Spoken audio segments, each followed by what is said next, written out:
One of the things that was very important in Victorian times was a material known as cast iron.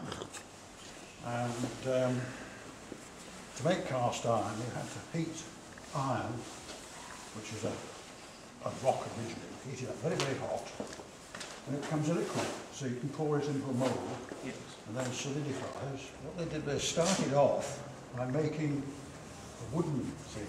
These are called patterns. You have to press that into the sand and lift it out very, very gently. If you push the sand down hard, you won't be able to push anything in.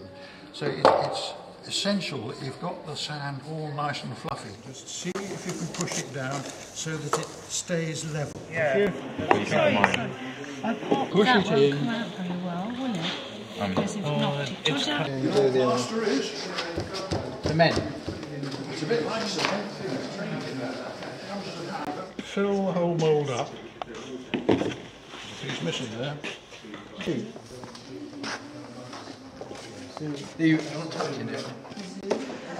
But once the hot metal's been poured in, when it's solid, you turn this thing upside down and give it a good bang, and all the sand just drops out. Do you want to do one? Then you want to make another one?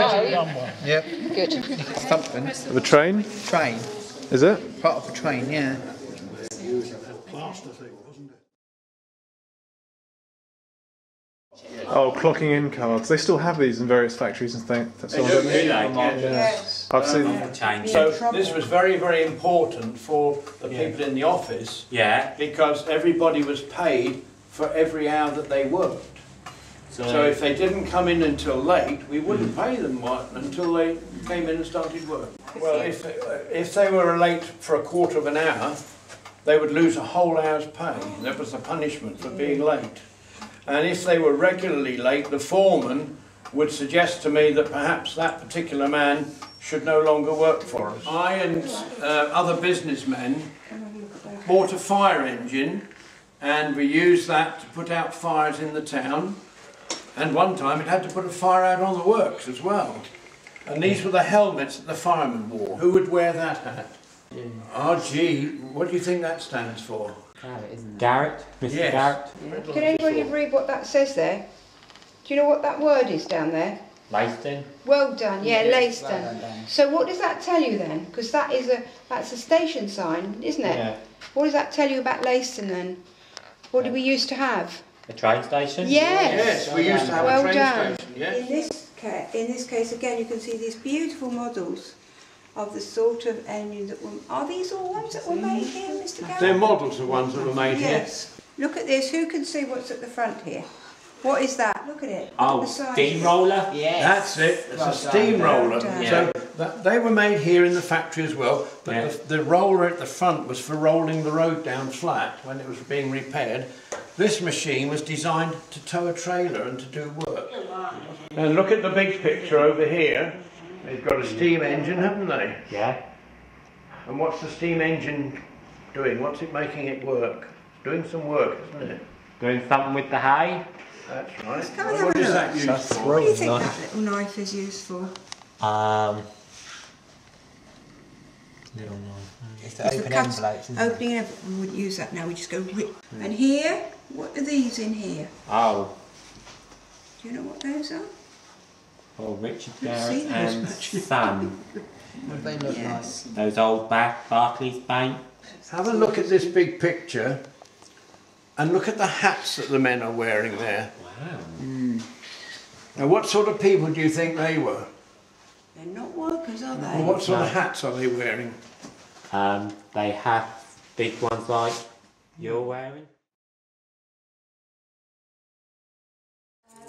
At tea time, we've got like a special tin where you put the hot liquid in the lid on it, and we'd come, I suppose, about 4 o'clock if they're having to work late till 6 or even 8 sometimes when they've got a big order on. Many of us and the other children would come, and we'd bring some food and things for our fathers to keep them going. But I wouldn't be allowed to just wander in here. And this is what would have been in here before it was cleared. All these different lathes and things for making tools on. Yes, a lot of these things, they look quite modern. They're not from my time.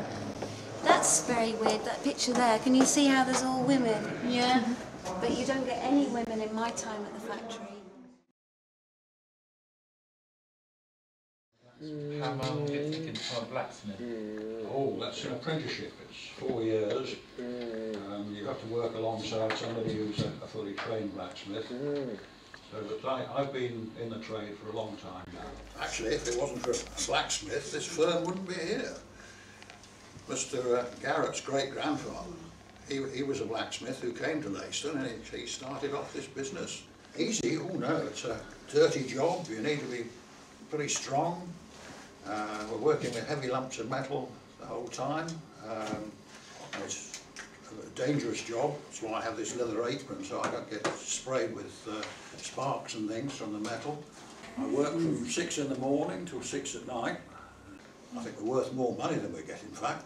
I get paid three pence an hour. My job description, I suppose, is being a doctor, healing people, making them better, helping women when they have children, because a lot of women at this time, children died when they were born because they didn't have good facilities. I suppose you'll realise that actually I am the very first doctor, woman doctor in England, and so therefore there was a lot of prejudice against me when I started. And I started off by actually training as a nurse, and then I went, without people realising it, I went into the lectures that were being given for the doctors. But finally I in fact had to go to France to actually get a degree and become a doctor. Why did you want to come to be a doctor? Well, I suppose you could sound very stubborn, one thing, but it was the very fact that there were no women doctors, and we are, after all, half the population. The long shop was built specifically to make steam engines.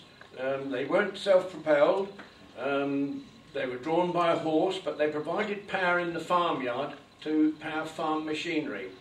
And when the long shop was running at full production, we could make 10 steam engines a week. How many workers do we employ? Well, at the moment between 200 and 300. We are hoping to increase that because we want to produce more machinery. And to that end, we're training apprentices so that we have the skilled workers that we need as we expand our production. How do you spend your free time? How do I spend my free time? Well, I don't have a lot of free time. I'm rather like the blacksmith. I'm very, very busy, but I do enjoy reading.